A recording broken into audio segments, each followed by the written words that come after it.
હર્ષ, તો આમ ઉતાવળે જવાનું ના રાખીશ. 4-5 દિવસનો ટાઈમ લઈને આવ. પાછું તું ગાડીમાં જઈ રહ્યો છે, રસ્તામાં શું છે શું નહીં. બેબી માસી, થોડાક જ દિવસની તો વાત છે, પછી તો હું અહીંયા જ છું.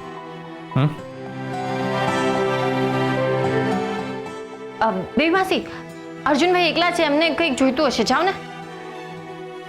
એ એકલો ક્યાં છે? એ તો ગોપી જોડે ફોન પર વાતો કરે છે. અને આ ગોપી ભલે શિવગઢ છે, પણ આપણા અર્જુન માટે તો એની બાજુમાં જ બેઠી છે. મોડું ના બગાડ. મને ખબર છે તારી એની સાથે એકલામાં વાત કરવી છે. હું જાઉં છું. હર્ષ, હું શું કહેતી હતી? સાચું કહું તો આ કેસરને તારા વગર ગમતું જ નથી. હર્ષ, તું જલ્દીથી પાછો રાજગઢ આવતો રહે. આ કેસર તારા વગર સુકાઈ ગઈ છે. રૂમમાં એકલી બેસી રહેશે. તને બહુ જ મિસ કરે છે. બેબી માસી, તમે આ બધું 4-5 વાર કહી ચૂક્યા છો. હા તો ડફોડ, 6ઠ્ઠી વાર પણ કહીશ. અને જે કહું છું એ તારા માટે કહું છું ને. હર્ષ, તું આ નહેરનું કામ પતાવ ને જલ્દી પાછો આય ભાઈ. હા બેબી માસી. હવે કર. એનું મોઢું મીઠું અને ખાટું. ચાલ. જય સોમનાથ. જય સોમનાથ.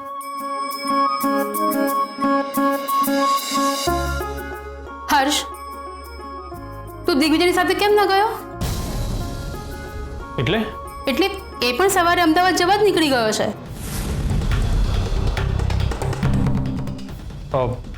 મારો એક કાગળ ઉપર છે, હું જરાક લઈ આવું. સારું, તમે ગાડીમાં બેસો, હું લઈને આવું. તને નહીં મળે, હું જ શોધી લઉં છું.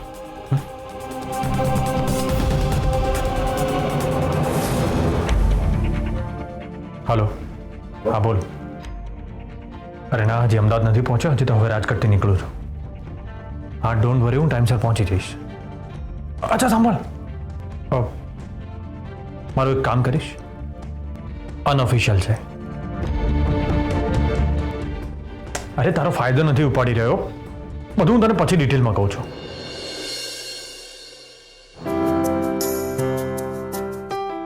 ઓ અર્જુનભાઈ, કેવું છે હવે તમને? ઠીક છે. શરીરમાં કળતર થાય છે અને કંઈ જ ગમતું નથી. તમને સારું લાગે ને એટલે મેં કોકને બોલાવ્યા છે. જો વેદિકા ભાભીને લઈને આવ્યા હો ને તો હમણાં ને હમણાં જ મોકલી દો. કેમ કે તમારી મમ્મીને જેમ જાત જાતના જ્યુસ પીવડાતા હતા ને એ મને પણ પીવડાવશે. મેં એમને કહ્યું કે અર્જુનભાઈ નહીં પીવે, પણ વેદિકા ભાભી કહ્યું કે તમે ચાલો મારી સાથે, હું એમનો નાક દબાવીશ અને તું એને આમ પીવડાવી દે છે. કેવું લાગશે નહીં? વેદિકા ભાભી તમારું નાક દબાવતા હશે અને હું તમને જ્યુસ પીવડાવતી હશ અને તમે. એક મિનિટ, હું હમણાં જ ભાઈને ફોન કરીને કહું છું કે તમને પણ અમદાવાદ લઈ જાય. તમારા ભાઈ તો ગયા અમદાવાદ. હવે તમારું કંઈ નહીં થઈ શકે, તો હવે તમે જ્યુસ પીવા માટે તૈયાર થઈ જાઓ. આવો તો. હું સુઈ જાઉં છું. ઓ અર્જુનભાઈ, ઊભા થાવ, ચાલો, ગાજરનો જ્યુસ આવી ગયો છે. અરે નથી પીવો મારે જ્યુસ. તો તમે ડાયરેક્ટલી વેદિકા ભાભીને ના પાડી દો. બિચારા કેટલી મહેનત કરીને તમારા માટે પ્રેમથી જ્યુસ બનાવીને લાયા અને તમે જો કે ના પાડી રહ્યા છો. તમારા હાથ. મેં તાબડતોબ શિવગઢમાં હેલીપેડ બનાવડાવ્યું, હેલિકોપ્ટર હાયર કર્યું અને ગોપી મેડમને શિવગઢથી રાજગઢ બોલાવી લીધા.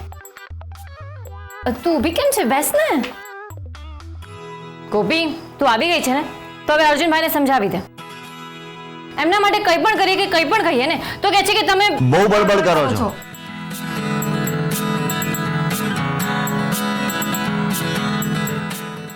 ઓહો, વિચારો તો મળતા જ આવે છે, હવે સ્વભાવ પણ મળી ગયો એમ ને. હવે ફક્ત ગુણો મળે છે કે નહીં એ જ જોવાનું બાકી છે. હે સોમનાથ દાદા, આ બંને મારી સામે શું કામ શરમાતા હશે? જોકે જોડી બહુ મસ્ત લાગે છે.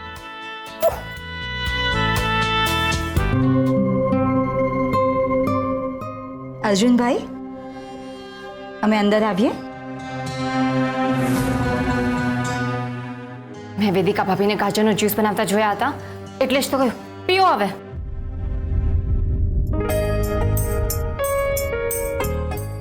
અર્જુનભાઈ, મોઢું ના બગાડશો.